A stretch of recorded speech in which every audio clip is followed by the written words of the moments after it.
Well, right now it is a delight for me to welcome our governor, the 48th governor of the great state of Texas, Governor Greg Abbott. Governor Abbott, welcome to the program.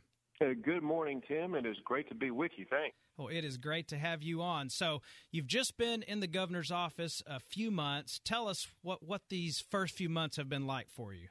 Well, they've been very exciting. We've been very busy. There was a mandate that was issued this last November for us to come to the Capitol and get some work done, and we're getting right to it. You know one of them, and in fact, your listeners know one of them, as they may be stuck bumper to bumper right now.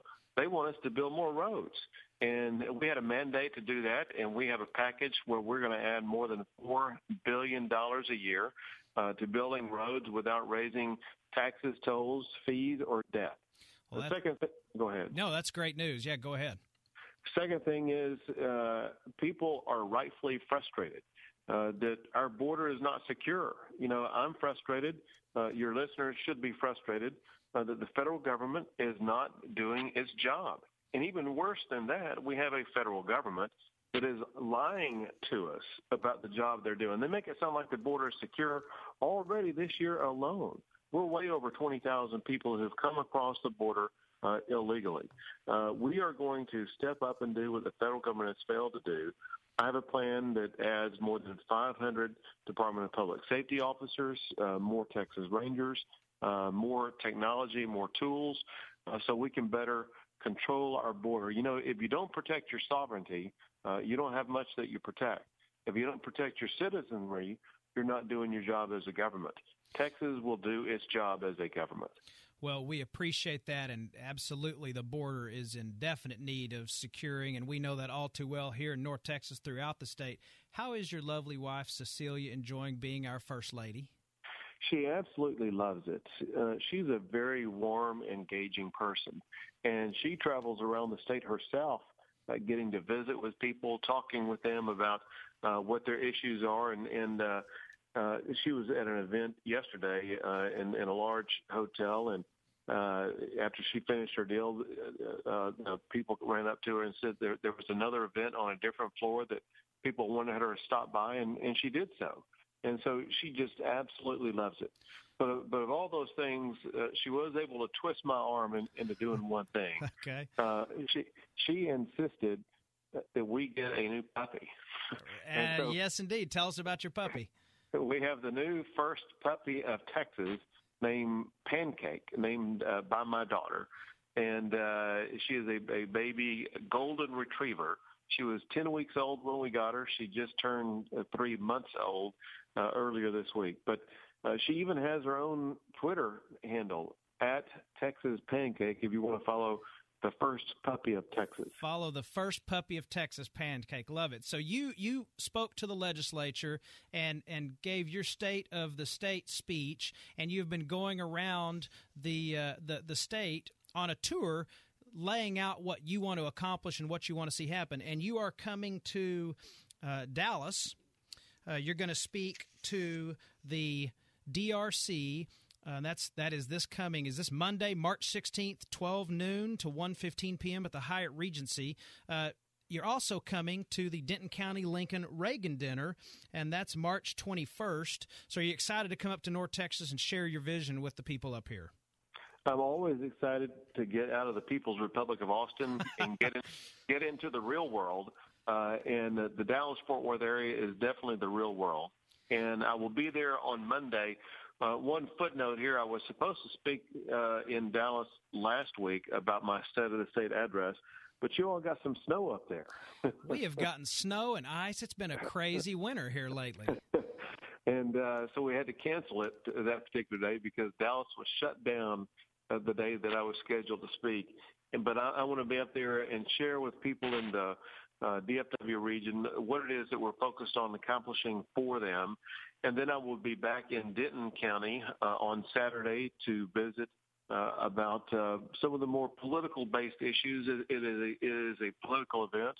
I'll be there, as will Oliver Oliver North, and we'll talk about the ways that we're going to make sure we keep America going in the right direction. And, Governor, in just the few minutes we have left, after you're gone, I'm going to tell people how to get tickets and where to go. But your State of the State speech, you told us about transportation funding. You told us about border security. You have 3 other emergency items. Tell us a little bit about those. One is early education. We got to get our kids off to a good start in education, and we're spending so much money because we are neglecting early education. We want to have every child reading and doing math at or above grade level by the time they finish the 3rd grade.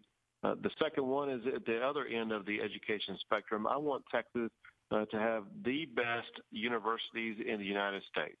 We had a glimmer of that yesterday when new rankings came out for graduate schools. And as one example, the University of Texas in Austin has the #1 accounting program in the United States of America for graduate schools. And that is something we share in common. You are a University of Texas alum, as am I, so that's great news. Exactly. And then if you look at their business school, they had multiple programs in the top 10 rankings nationally. You know, just as we take pride in our football rankings, we need to take pride in our academic rankings. And then the other emergency item is, let's just be honest. It's time that we do the citizens' business in Austin, Texas, and we do some house cleaning with some ethics reforms. People need to have trust and confidence in their legislators and people who serve them. And we need to make sure that there are no legislators who are voting on legislation in which they can themselves profit. And we need to make sure that they're doing the people's business as opposed to their own business. And so ethics reform is my 5th and last emergency item. Well, Texas recently won the Governor's Cup. Can you tell us a little bit about what the Governor's Cup is and why that's so important? Well, the Governor's Cup is something that Texas is so proud to receive. This was the 3rd year in a row that Texas received it. It is recognition of the top state in the United States of America by Site Selection magazine for the best state to start a new business, to create more jobs that businesses have either relocated to or expanded. And so once again, Texas has been ranked #1 for business growth and expansion, and there's a reason for it. It's because we believe in less taxes, in lower government, in reasonable regulations, and right-to-work laws, and in litigation reform. The formula is simple. Texas executes it better than any other state. And we are speaking with Texas Governor Greg Abbott. Governor Abbott served as Attorney General for 13 years. And Governor Abbott, as Attorney General, you led the nation in trying to stop President Obama's liberal, overreaching agenda. Our new Attorney General, Ken Paxton, needs to carry that forward. In his new role, have you been able to work with him to ensure that what you did, leading the way in fighting President Obama, is going to continue here in our state? I have. You know, I talk about Texas being #1 in the nation. Under my tenure as Attorney General, we were #1 in the nation in the number of lawsuits filed against Barack Obama. I filed 31, and it was unfortunate. I wish we didn't have to, but we did so because he insisted on violating the Constitution. My last lawsuit was actually after I was elected governor, but before I took office and during the remainder of my tenure as Attorney General.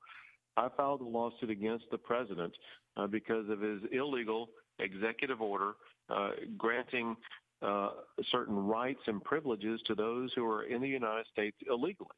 And he did so in contravention of the immigration laws passed by the United States Congress.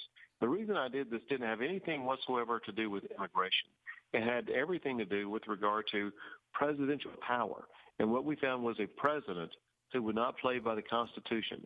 If we lose the Constitution, we lose everything in this country. And I know that the new Attorney General, Ken Paxton, is picking up that torch and is fighting in that case as well as in other cases in the same principled fashion, because we know together that Texas is the leader in this nation in holding federal officials to follow the United States Constitution.